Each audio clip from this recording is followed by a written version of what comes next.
Shop, pop, movies. Ahoy there, and welcome back to 31 Lists of Horror.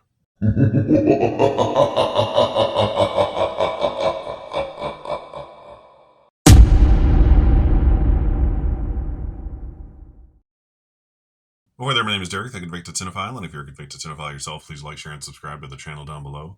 On my channel, I like to talk, shop, and pop open, that is movies and physical media. And today is yet another 31 Lists of Horror entry. Today's category is another filmmaker-focused category. This time, we're going with Wes Craven. Yes, is John Carpenter the best? Is Wes Craven the best? Let's just talk about both of them because they're both great. I prefer John Carpenter, FYI. Wes Craven's got some bangers as well, and he's got some like under the radar movies that a lot of people just never talk about. Everyone talks about Nightmare on Elm Street and Scream all the time, and everything else is kind of just like, oh, yeah, that's him too. At least that's kind of how I see it. They're not as in the pop culture zeitgeist as those two. But he's got a handful of movies that you need to see that happen to be in my personal collection. 4 out of these 5 are Scream Factory releases, so if their sale's still going on, load up. But let's just get right into it. So these are 5 Wes Craven directed films, 4 of which I've honestly only watched one time so far. But one of them I just watched recently, like a month ago, or before I started doing all these videos, so I could include it in this. And we're going to start with this one first. Probably my least favorite movie of his that I can think of off the top of my head. But it's an interesting watch nonetheless, and that's going to be Deadly Blessing from 1981. This actually has a very, very young Sharon Stone in it. It's one of her first movies.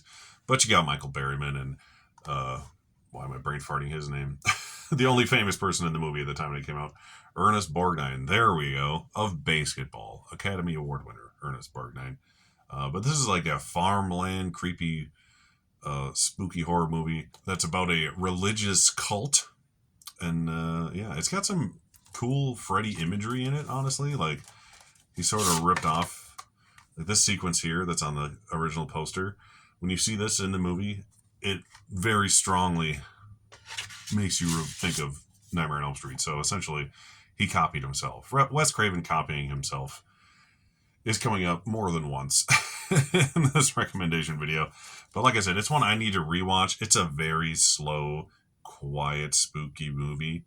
So if you're in the mood for something like that, this is a good watch. Don't watch this if you want, a gory slasher, Nightmare on Elm Street, Hoot and a Half kind of movie.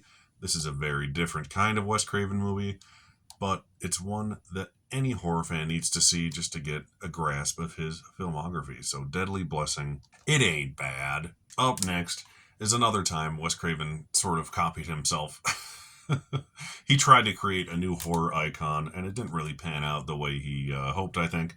And we're talking about Shocker. This is from 1989. I remember like commercials for this coming out when I was really young. It's funny, I thought it was later than that. The fact that I was 4 years old and I remember seeing commercials on TV for this movie is crazy to me. Essentially, there is a convict who is a murderer type who gets electrocuted to death, hence Shocker, in the electric chair, and he transports himself through the television. So instead of like Freddy Krueger killing people off in your dreams, he's like the Freddy Krueger of television. That's what I meant by Wes Craven sort of ripping himself off. It's weird. Mitch Pileggi plays the lead character, and he's a cool actor. He was in like the X-Files and a whole bunch of other stuff. And a very, very young, what's his name? Peter Berg is the lead actor in this. He's the director of pretty much everything Mark Wahlberg's in. And like Battleship. He's actually like a halfway decent like filmmaker nowadays. It's kind of funny to see him so young in this, back when he was primarily acting before he got into directing. So it's a weird one. It's no Freddy Krueger, but he's a cool character. It's a fun watch. It has some interesting effects going on with them hopping in and out of different television channels, chasing each other around, things like that. Like I said, I desperately need to rewatch this one. It is available on 4K as well, I believe, now. But it's a fun one. If you haven't seen Shocker and you like Freddy Krueger and movies like that, sort of like sci-fi weird horror movies, Shocker's a fun one for that.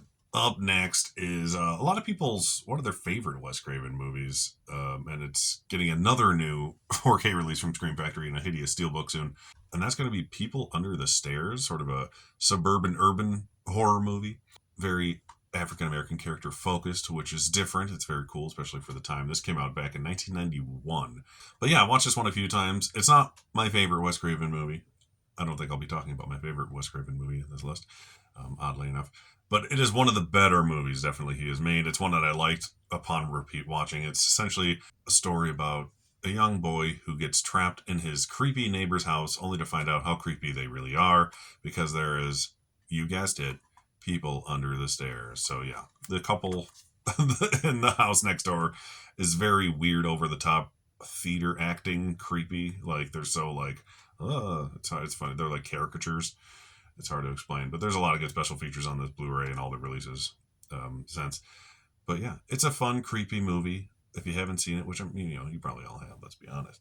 The first two on this one were probably the more obscure ones. People Under the Stairs is one of the better Wes Craven movies. This one I finally just watched for the first time, even though I've owned all these movies for years. For some reason, I just danced around this one, and it's one of the more interesting ones out of these five, I'd say. And that's going to be Serpent and the Rainbow. The Serpent and the Rainbow, starring a very young Bill Pullman. This is a voodoo movie from 1987. It gets kind of batshit crazy towards the end, but it has really cool makeup effects in it. But essentially, it's based on a true story. You know what that means. Where Bill Pullman is essentially on search for this magical drug in Haiti that is could bring people back to life, essentially. And that's where the voodoo comes in, where these people become literal zombies, not Dawn of the Dead zombies, but voodoo zombies, where there's a spell cast upon them and they are alive, but they are more puppets than they are real people. It has some terrifying elements in this movie, like some of the scariest things you could imagine happening to yourself happen in this movie to Bill Pullman, and it's pretty creepy. And like I said, the ending gets all over the damn place. But it is an interesting watch. I'd say it's more interesting than the previous three movies I mentioned, just because it's so different than all the other Wes Craven movies. So if you want some creepy imagery, some weird dream sequences, Bill Pullman rolling around with a large cat in the woods, then Serpent at the Rainbow's for you. But yeah, if you haven't watched this one, or you kind of put it off because it's not as horror-y as like the typical Wes Craven stuff we've been talking about, give it a watch. It's very cool. And this last one is possibly my second favorite Wes Craven movie. Let's just be honest. My favorite one is Nightmare on Elm Street. We already mentioned Freddy movies. I grew up on those. I love them. This is my favorite revenge film, and that's going to be Last House on the Left. I remember watching this a long time ago. Not a long time ago, like I was 4 years old. But like before I really got into these, long before I ever owned this awesome Arrow Blu-ray. This is the first one of these I ever bought, by the way. I didn't know Arrow Video was a thing, and then I just like happened across this someday on Blu-ray.com, and I was like, "What are these? These are cool." And you see where it goes from there.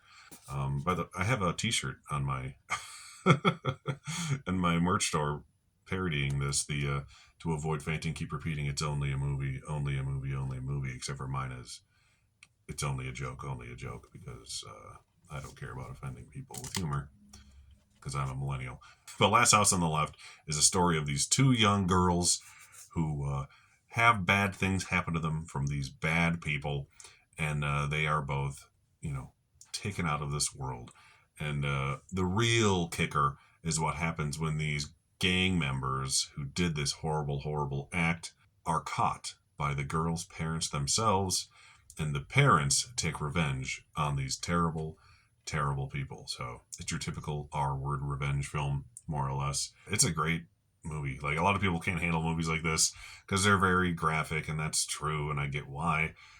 But just the revenge element to these movies, I just get so into that, and I don't know, it's very cathartic for me to see the second half of these movies play out. And if you like movies like that, and you haven't seen Last House on the Left for some reason, or for some reason you've only seen the remake, which is pretty good, you need to go back and watch the original Wes Craven Last House on the Left. It is a gut punch of a movie, and I can't recommend it higher, as long as you can watch these sorts of things without getting too offended by them.